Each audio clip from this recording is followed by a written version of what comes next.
Ces informations renforcent ou consolident le crédit dont dispose Israël et ses renseignements aux yeux des monarchies du Golfe.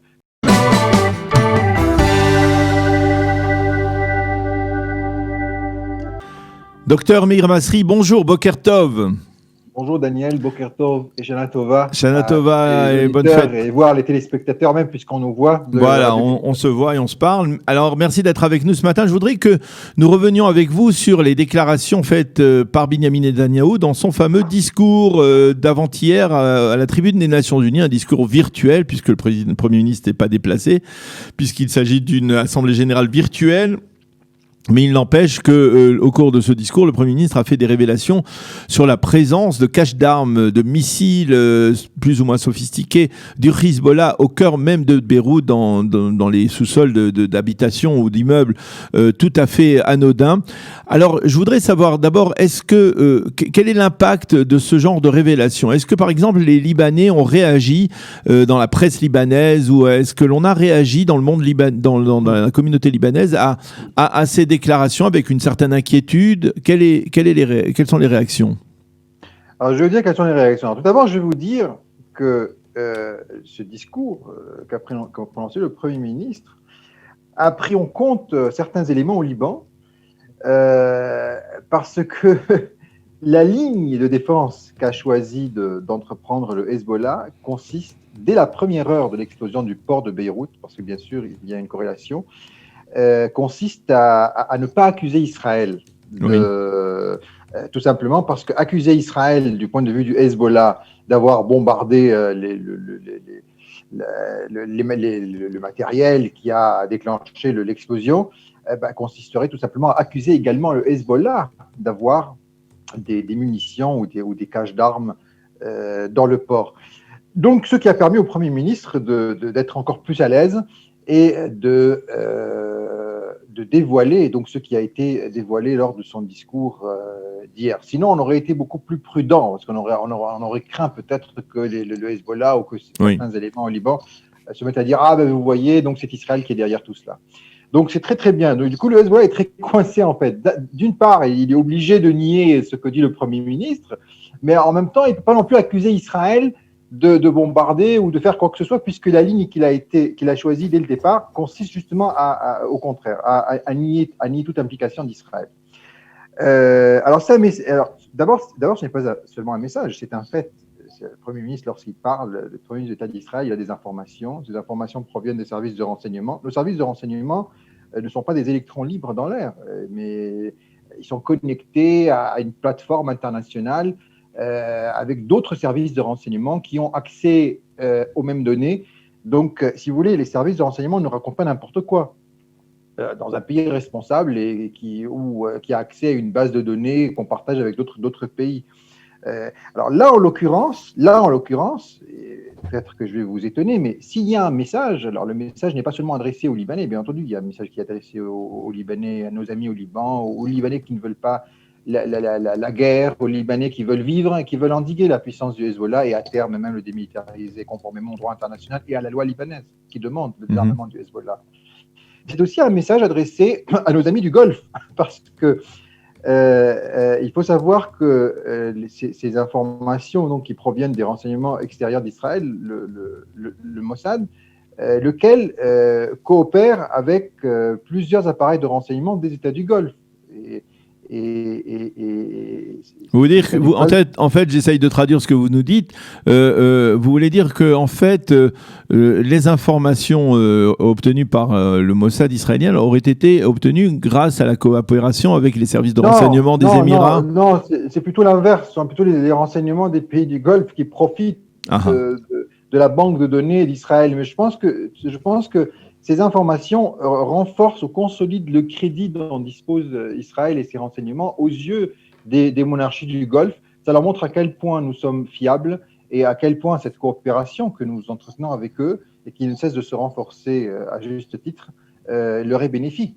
Leur est bénéfique puisque ces États du Golfe considèrent, en tout cas les Émirats et Bahreïn, mais pas que, également l'Arabie Saoudite, plusieurs autres pays, pas tous les pays du Golfe, mais une majorité des pays du Conseil de coopération des États du Golfe considèrent le Hezbollah comme une organisation terroriste et joue un rôle dans l'endiguement du Hezbollah, de la nébuleuse du Hezbollah, parce qu'il y a le Hezbollah irakien, il y a le Hezbollah à Bahreïn, il y a toute une série de milices qui portent le même nom et qui dépendent de la même structure iranienne.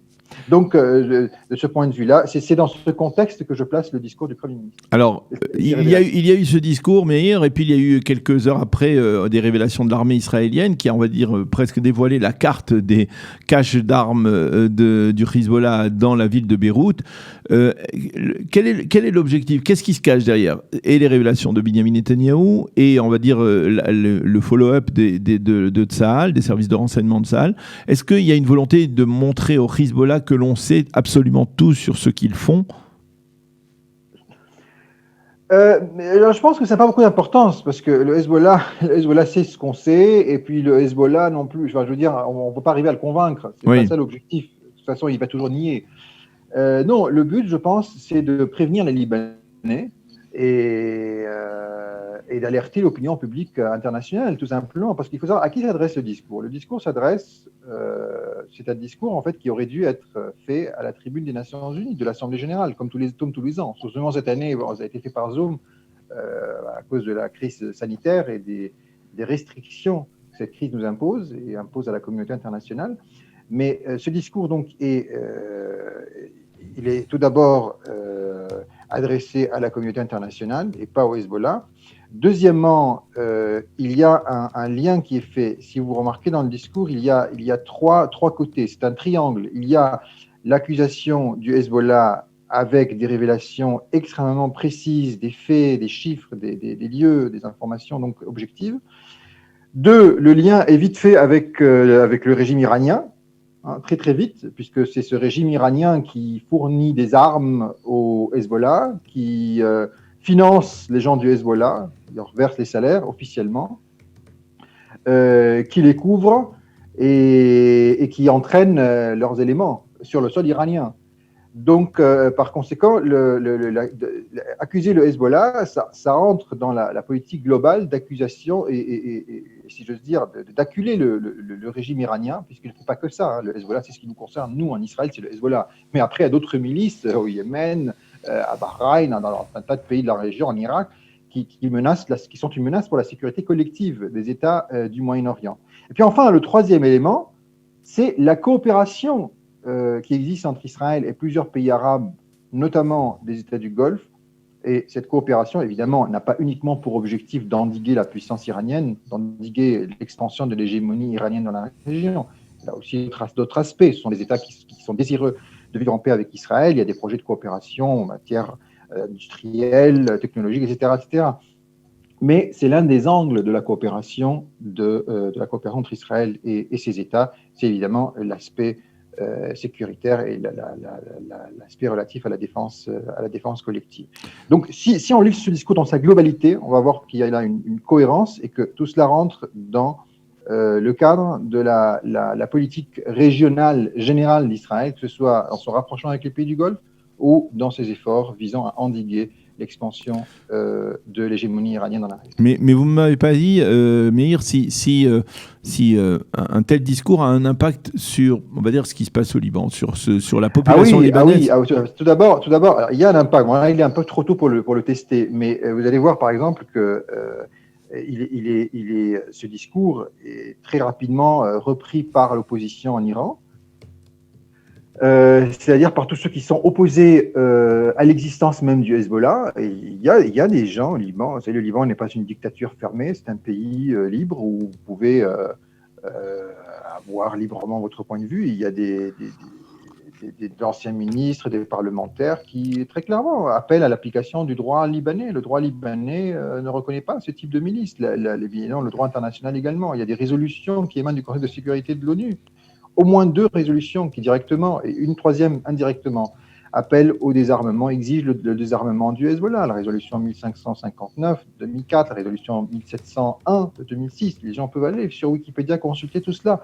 Donc ce sont vous voulez dire que ça conforte l'opposition libanaise et ça peut rajouter de l'eau au moulin de ceux qui veulent voir le Hezbollah démantelé?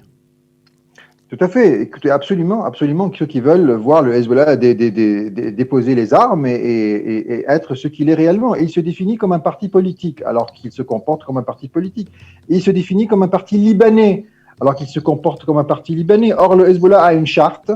Cette charte, d'ailleurs, je l'ai moi-même traduite en français en 2014 et elle paraît désormais sur le site de l'Institut Memri en langue française. Oui. Tout le monde peut la consulter, charte du Hezbollah libanais, Memri, vous arrivez sur le site et vous voyez la charte. La charte indique très clairement que la loyauté du Hezbollah est faite, son allégeance est faite au guide de la révolution iranienne en Iran. Ça veut dire le numéro 1, le chef de l'État iranien, alors que c'est un parti politique libanais. Donc pourquoi il doit faire allégeance au président, au chef de l'État d'un autre pays, en l'occurrence l'Iran. Donc toutes ces contradictions-là sont aujourd'hui pointées du doigt par l'opposition libanaise et aussi par le président français, qui a tenu des propos extraordinaires. Il y a quelques heures, ou hier, je crois, il a dit que, peut-être avant-hier, excusez-moi, il avait dit que le Hezbollah ne peut pas être à la fois une résistance nationale, une milice combattant en Syrie et un parti politique. C'est là une situation qui est inédite et qui est tout simplement incroyable. Donc, je pense qu'il est aujourd'hui face à ces contradictions. Et je dirais que la balle est dans le camp du Hezbollah. C'est à lui de prouver, de prendre des mesures et de chercher à s'intégrer véritablement au Liban en tant que parti politique. Mais il ne peut pas continuer à jouer sur les deux ou sur les trois tableaux. Alors, je voudrais profiter que l'on discute ce matin, puisque nous sommes cette semaine, marquons le 20e anniversaire du déclenchement de la seconde intifada. Nous avons interrogé au cours de la semaine plusieurs personnes qui ont réagi justement à l'impact de cette seconde intifada. Je voudrais savoir avec vous quel a été l'impact, et ce sera ma seule question à ce propos, quel a été l'impact de cette seconde intifada sur le monde arabe en général. Est-ce que c'est ce qui a conduit, on va dire, le monde arabe à se détacher d'un soutien inconditionnel à la cause palestinienne et finalement à obtenir les résultats que l'on voit s'inscrire sous nos yeux, c'est-à-dire un début de normalisation avec certains pays du Golfe Persique ? Non, je ne dirais pas ça comme ça. Je dirais que c'est pas la seconde intifada.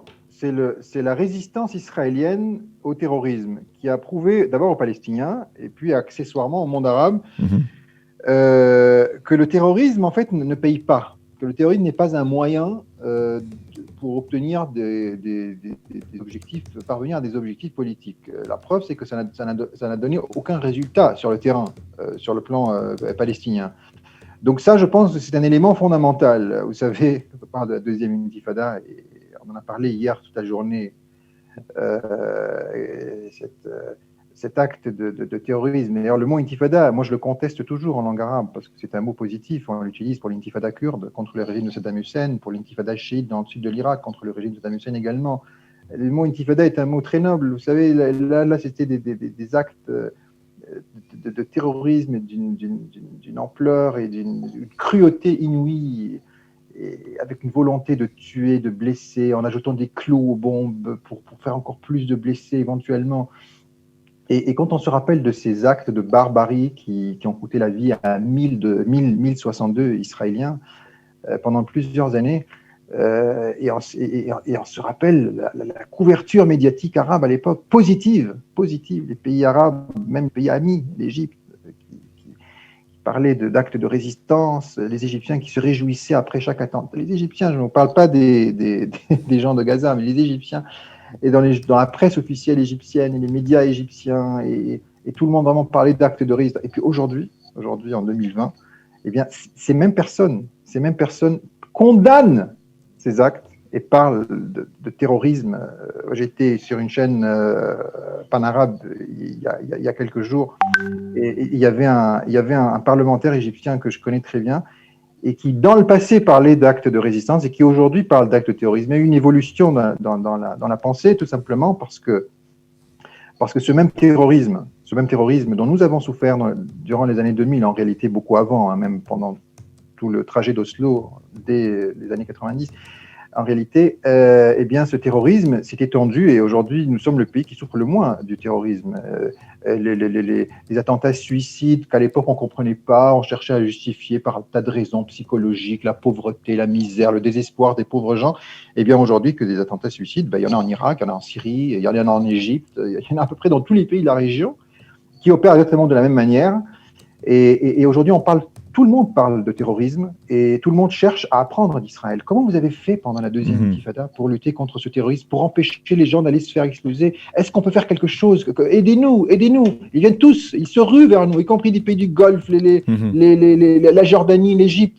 Et donc, je pense qu'il y a là un changement majeur, et c'est un changement majeur qui a nui aux Palestiniens, puisque les Palestiniens ne sont plus vus comme des gens qui ont fait une résistance héroïque, comme c'était le cas des ennemis, mais comme des gens qui ont fait en fait ce que fait aujourd'hui Al-Qaïda, Daesh et toute cette ravoura, si j'ose dire, d'organisation terroriste.